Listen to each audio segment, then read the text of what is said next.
Time Warner Cable is pleased to be an underwriting sponsor for Carolina Week. Coming up, excitement over student body election results. We've got the details.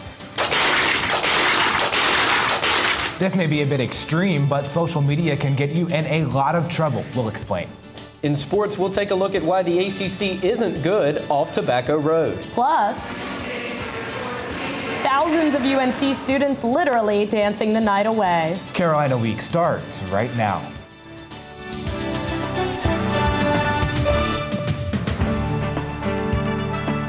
From the James F. Goodman Studio in the School of Journalism and Mass Communication at the University of North Carolina at Chapel Hill, connecting campus and community, this is Carolina Week. We'll line this up.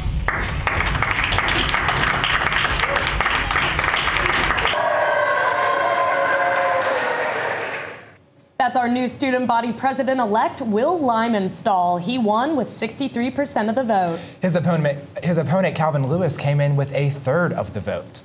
Carolina Week election analyst Sydney Swafford joins us with more about voter turnout.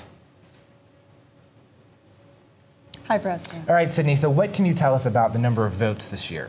Well, Preston, we actually had more votes this year in the runoff election than we did in the actual election, and that's a big difference from the past. Last year, we had almost 3,000 fewer votes in the runoff election, so to have upped our number from last week is a big deal.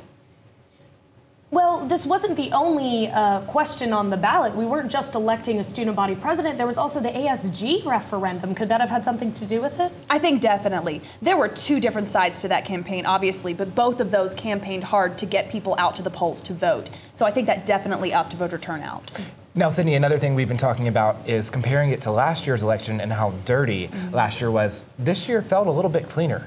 It definitely felt cleaner, and I think everything on paper was much cleaner. There were no complaints filed. But there was probably some behind-the-scenes stuff going on after last year's election with the two people who did end up suing getting so heavily beaten in the final election.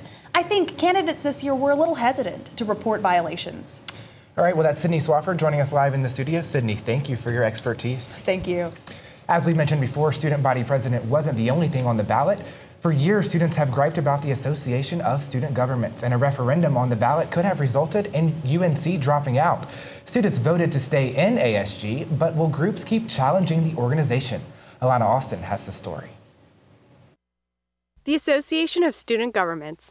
It's an organization that's been generating a lot of heat over the years. But what is it? A handful of student leaders spanning across the 17 UNC campuses meet once a month to voice student concerns. UNC Chapel Hill senior Dakota Williams worked for ASG since his senior year of high school, but he stepped down this year and is focusing on the job search.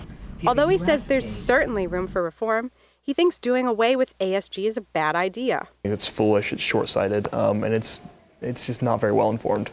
Although those against ASG say it's ineffective, Williams says representatives lobby against tuition hikes, advocate for students to the State General Assembly, and helped implement system-wide insurance. There's not a lot it can do to please everyone, and it's not there to please everyone. It's there to represent students to the best of its ability to the Board of Governors. Student Congressmember Ross Hardiman disagrees. We're planning to overhaul the system, create a new organization without so much student money involved, because that breeds corruption. It costs you $1 a year to fund ASG, but people like Hardiman say it's a waste of money. $1 doesn't seem like much, but it adds up to $250,000 when fees are collected from all UNC system students. Of that, almost $12,000 goes to advocacy, while nearly $120,000 funds salaries, stipends, and travel. Williams earned around $9,000 from ASG over those 4 years. The president of ASG makes $5,500 a year. Williams thinks that's fair compensation for all the time spent traveling and working. In Chapel Hill, I'm Alana Austin, Carolina Week.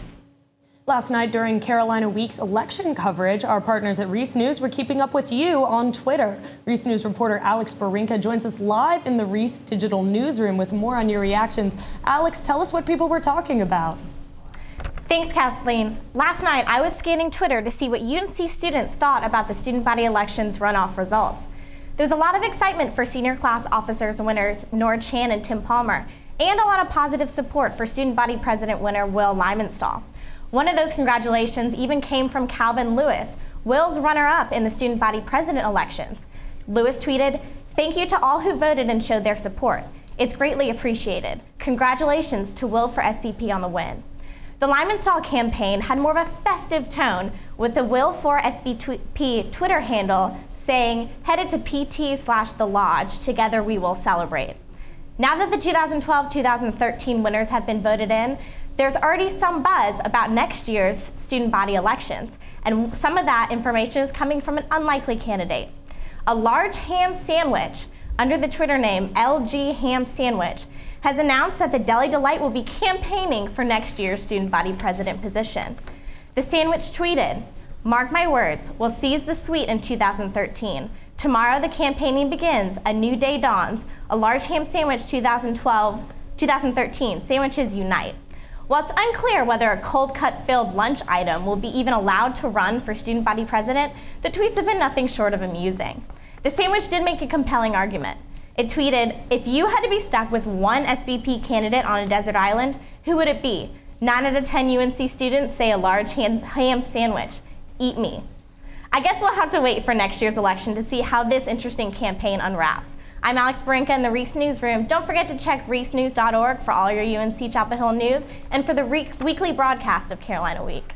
Well, I'm glad students are getting involved. Thanks, Alex. And as always, make sure to check out Reese News at reesenews.org. Well, we've been talking a lot about the student elections, but the North Carolina primary is creeping up by the day. That's right, Kathleen. And if you aren't registered to vote, now's the time to do it. In the latest edition of our Campaign Watch 2012, Ross Maloney shows you how to get registered and where to do it. Hey, register to vote here, right here in the pit. Chances are you've seen someone like this hoisting a tall red sign in the pit. UNC political groups are out in full force trying to get students ready for May and November. We're going to have people in the pit from 10 to 2 just about every day, as many volunteers as we can get. We will have somebody out there with a clipboard and one of these signs that you see. To vote in Orange County, you need a current address and either the last 4 digits of your social security number or your NC driver's license. You can also fill out and drop off a registration form at the campus Y. Problem is, the word's not out. I think a lot of people just don't know right now, which is a problem. Here I am at the voter registration table at the campus Y, where all I need to do is fill out this form, tell them where I'm living now, my address, my social security number, and then drop it in this box, and I'm good to go.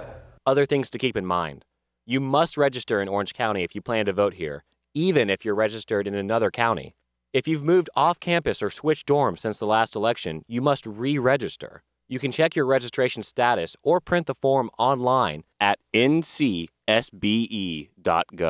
And finally, the party you register with affects the primary in which you can vote. Republicans and Democrats can't vote in each other's primaries in North Carolina. Those registered independent or unaffiliated with either party can vote in any primary. For this reason, Gilmore says it's crucial to get every student registered. Obama won North Carolina by an average of 5 votes per voting precinct in 2008.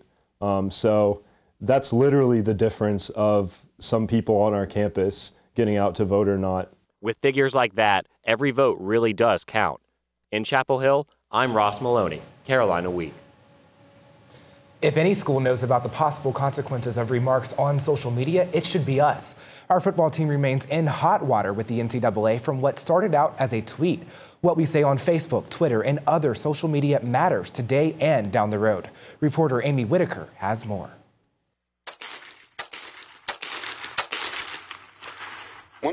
That's the punishment one North Carolina teenager got from her dad for posting comments about her parents on Facebook. Not all comments get that reaction, but this UNC athlete is also paying a price, albeit a less violent one, for her words. She asked us to conceal her identity. I was contacted by my coach, and she told me that I needed to delete the tweet and get off Twitter until further notice. For what? She was riding in a car full of people home from a restaurant and... No big thought or anything bad came to mind. I just happened to tweet, packed like Mexicans. Her coach found out about that tweet because the UNC Athletics Department uses software that scans athletes' social media accounts. This software looks for profanity, hate words, or in this case, the word Mexican. This type of software is not just used for athletes. Assistant Director of Career Services Gary Miller says all students can scan their own accounts using a program called SocioClean. We'll be looking at some different categories of language, different categories of information, and present it back to you to say, here's something that we think may be a problem. Is it really a problem? That way, employers won't be able to see anything you don't want them to see. There's classic stories of people showing up at job interviews and the person actually asking them on the spot to log into Facebook, Miller warns. As we get increasingly comfortable in social media spaces, we increasingly forget that they are pretty public-facing. This UNC athlete says even though her comment was meant to be a joke, she learned the power words can have on social media sites. In Chapel Hill, I'm Amy Whitaker, Carolina Week. A 2010 Microsoft survey said 64% of hiring managers agree it's appropriate to look at their applicants' online profiles. And changes to campus libraries could be coming soon. Proposals have been presented for Davis Library, including renovation of those rather dated elevators you see right there, expanding the research library archives, and installing a monitor at the entrance. Students would use that monitor to search for which study rooms are available. Library goers will also enjoy a more modern layout upstairs. The renovation ideas could move to the planning stages if budget cuts don't interfere, but it could take years before students see major changes. We'll keep you updated. There are new kinds of speed bumps in some Chapel Hill neighborhoods. They're called speed cushions, and the town of Chapel Hill recently installed them. They're designed to slow traffic, of course, but not so much that emergency vehicles can't quickly pass over them. In fact, you're supposed to drive 15 miles per hour faster than you would over most speed bumps. The town also added double yellow lines to the residential streets when it installed them. Colbreth Ridge and Southern Village are two of the neighborhoods where you can bump over the new speed cushions. And speaking of driving, distracted driving is more dangerous than drunk driving. That's right, more dangerous. That's right, we're talking about texting while driving, talking on the phone at the wheel, putting your makeup on and steering with your knees, or anything else that takes your mind off the road. The town of Chapel Hill is proposing an ordinance to ban cell phone use while driving within city limits. Our health reporter Elise Pauley has more. UNC student Caroline Hudson saw what happens when she picks up her phone while driving. The picture was not pretty. It was like all of my attention just went straight to the phone. It was like the road was just something in the background, and really it's scary. Luckily, that was just a simulation. In real life, the U.S. Department of Transportation says about 500,000 Americans suffer injuries each year as a result of distracted driving. UNC senior Krista Slough says she lost a year of school after a distracted driver hit her while she was walking to class. I have a traumatic brain injury. I had frontal and temporal brain hemorrhages. I have short-term memory problems and chronic headaches. Distracted driving takes many forms. In addition to speaking on the cell phone or text messaging, it can include eating while driving, looking in your back seat, or looking through your bag. While we might think we're good at multitasking, UNC researcher Arthur Goodwin says drivers are not good at splitting their attention. Your brain can only do one thing at a time. It can switch back and forth between tasks really quickly, but it can only focus on one thing at any given moment. UNC's Director of Neuroimaging Research, Dr. Isenol Belger, agrees, especially when it comes to texting while driving. Texting is completely irrational because now you're using your eyeballs to look at your cell phone when they should be looking at the road or looking at the environment to detect these novel changes. Students should be especially careful since drivers under 20 years old have the highest proportion of distraction-related fatal crashes. In Chapel Hill, I'm Elise Pauley, Carolina Week. Coming up, what does a rave and helping children have in common? We've got the story.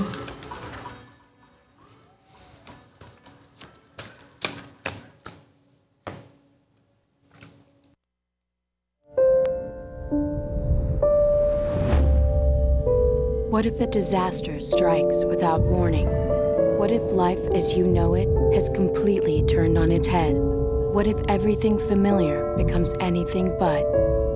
Before a disaster turns your family's world upside down, it's up to you to be ready. Get a kit, make a plan, be informed today. Learn how at ready.gov. It's been a couple of weeks since the Chapel Hill Town Council decided to allow food trucks downtown. The foodies rejoiced, but that happiness may be short-lived. Reporter Emma Whitman has the story. The late-night crowd is always on the prowl for new food options. Junior Katie Denning orders a quesadilla from Taqueria de Jalisco, and she's pleased with the town's decision. I'm really excited about the Chapel Hill allowing the food trucks because normally if if you're out on Franklin Street, then you have to walk all the way to Carborough because the food trucks are the only thing open. But not all your favorite food trucks are jumping to sell in Chapel Hill. Some food truck operators are saying that the restrictions to protect downtown businesses are too prohibitive. Workers at Taqueria de Jalisco are among the wary vendors. We plan on going sometime later, but not anytime soon, because we would like to see how it goes for other people. First, vendors have to pay $600 in an annual fee, then $118 for a zoning permit, and finally $50 for a privilege license. I'm scared that maybe they're not even going to have a place to, to put the truck, but hopefully they'll find somewhere. There's a petition drive online protesting the fees. So far, 23 people have signed. I'm Emma Whitman for Carolina Week. Despite the restrictions, town officials say so far at least 6 food trucks will bring their business to Chapel Hill. UNC Dance Marathon ended Saturday in Fetzer Gym with more dancers and more money raised than ever before. 2,000 students stood and danced for 24 hours in support of patients and families at North Carolina Children's Hospital. Dancers raised more than $483 million to help kids. That's the most money raised by Dance Marathon to date. Members of the men's basketball team made an appearance. There was even a marriage proposal, and Carolina Week reporter Emma Vogelsinker performed. And she joins us now in the studio. Emma, what was this experience like for you? It was really amazing. As a senior, I've seen, for 4 years, I've seen people that I'm friends with and tons of thousands of people doing it every year. And I've always thought, gee, that would be a really cool thing to do. And so finally, my roommate, while I was studying abroad in Italy last spring, was really involved. She was the chair of morale and recruitment, and I really just wanted to support her and to support the cause. So I did it, and I'm so glad that I did it as a senior. Now, Emma, I saw you at Dance Marathon in those first few hours, but I was only a moraler, which means I just had a 6-hour shift right there in the beginning. And I know that at 12:30, when I left, I was very ready to get off my feet. I can't imagine 18 more hours of that. How tired were you? Just be honest. It was like living in the Twilight Zone. It was like 12 hours down, 12 hours to go, and then, 14 hours, and then, whatever. It just kept going and going, and I mean, they did keep us really well entertained the whole time.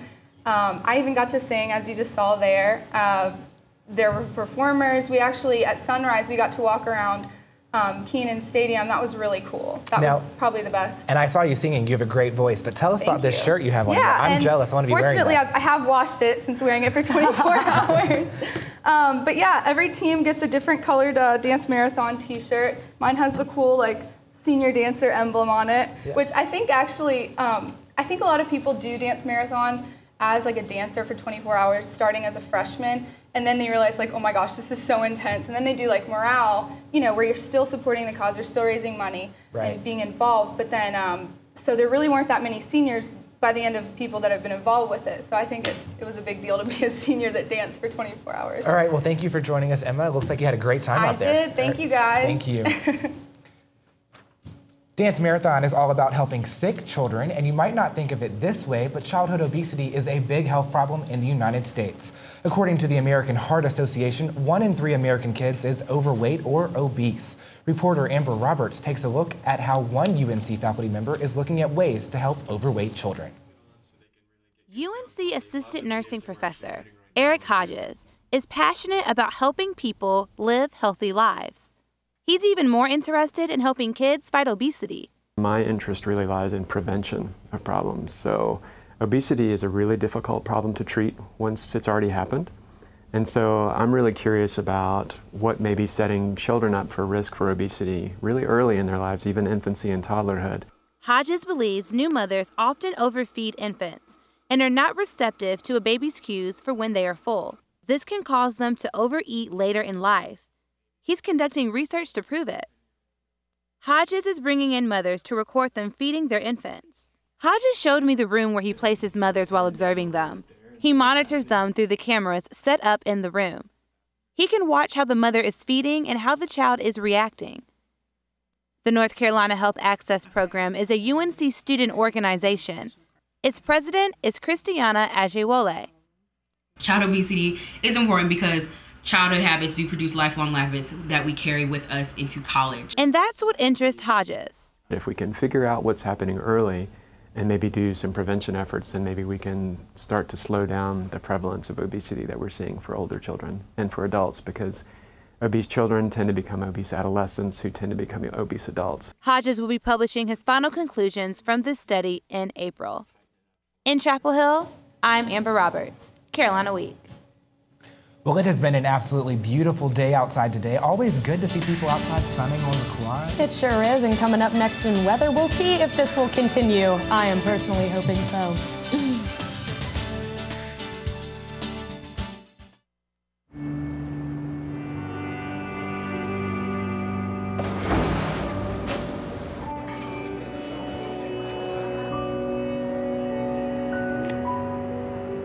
When you earn your GED diploma, the barriers in your life fall. Take the first step and get free GED information in your area at 1-877-38-YOUR-GED or yourged.org. Earn your GED diploma and begin your brighter future. My mama always said, life is like a box of chocolate. You never know what you're gonna get. Lions, tigers, bears. Oh my! I could have been a contender.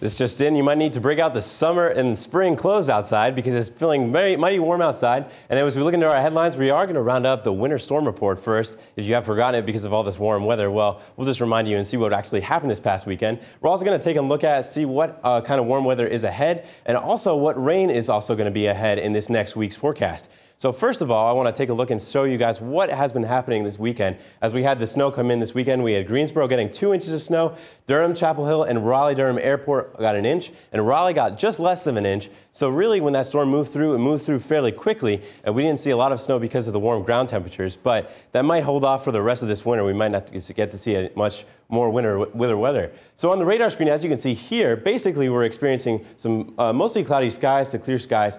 Basically over in North Carolina, if this has been taken a little bit more recently, you would see some more reflectivity, which has been showing more rain falling to our west.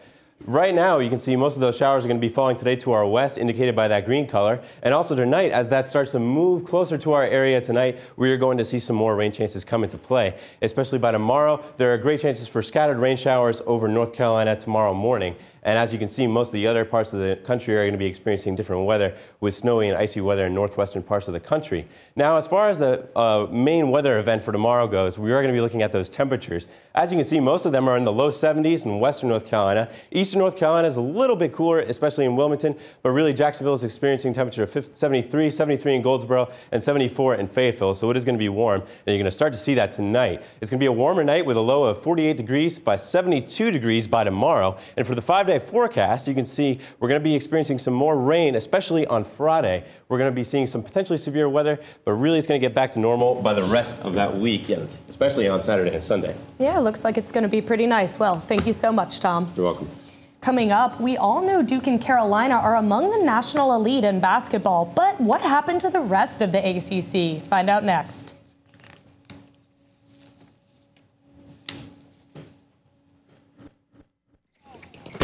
Welcome to my block party. Glad you can make it. The only triple doubles you get come with fries. Last time you blocked someone, you were online. I can do this all day. Your moves are just gay. Using gay to mean dumb or stupid, not cool. Not cool. Not in my house, not anywhere. It's not creative, it's offensive to gay people. And you're better than that.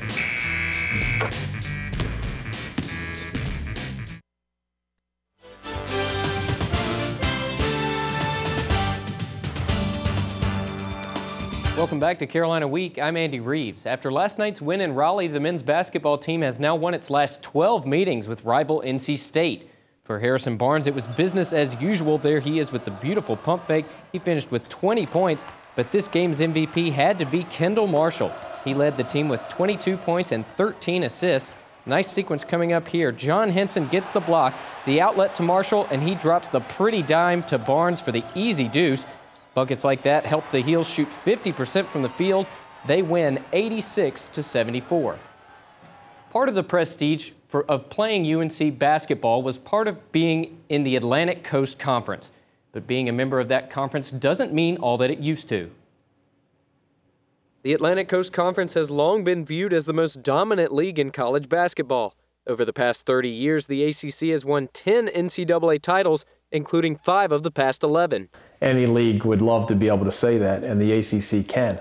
Here's the catch. North Carolina and Duke have won 4 of those past 5 titles. In fact, if you take the Tar Heels and Blue Devils out of the equation, the ACC has only had 5 teams reach the Sweet 16 the past 11 seasons. In the late 80s and early 90s, the ACC had 4 of the Sweet 16 teams in 7 of 11 seasons. So what's changed? But my starting point is the quality of head coaches.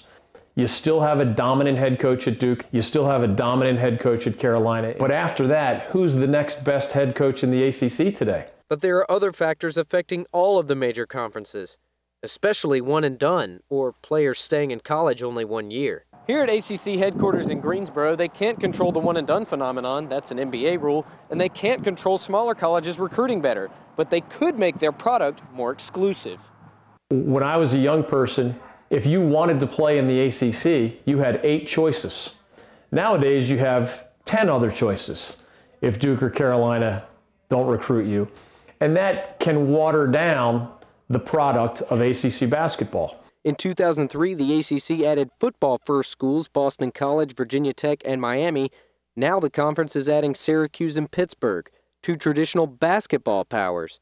But is that enough? It's more complicated to dominate in today's college basketball world than it was when the ACC truly did dominate. Maybe those days are gone for good. The ACC is currently 6th in the RPI rankings, which measure relative strength of conferences based on wins, losses, and strength of schedule.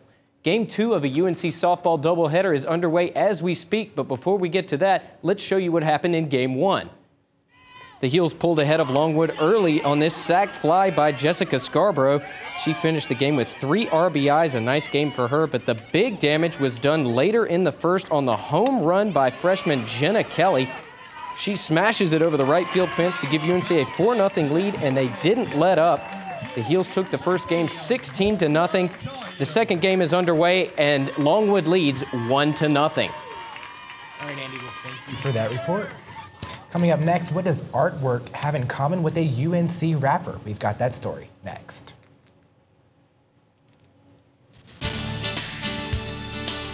Story idea? Call Carolina Week at 919-843-8292 or email us at carolinaweek@unc.edu. If you have questions about this program, write to Carolina Week, Campus Box 3365, UNCCH, Chapel Hill, North Carolina 27599. Be sure to check out Carolina Week online at carolinaweek.org. Connect with us online by liking the Carolina Week Facebook page and following us on Twitter at Carolina Week UNC. Artistic talent is not in short supply at UNC. Junior Julian Caldwell, also known as Jay Swiss and a volunteer here at Carolina Week, combined his musical talent with artwork and created a new exhibit at the Ackland Museum, Art of Hip Hop. Jay Swiss worked with students to create artwork inspired by his latest album, Cool Gray. 6 budding artists showed off their work reflecting the relaxed tones of Jay Swiss' short album. Sounds like a pretty interesting thing. Good way to end up. Yeah, well, that's going to do it for us tonight. Thanks for watching. Good night.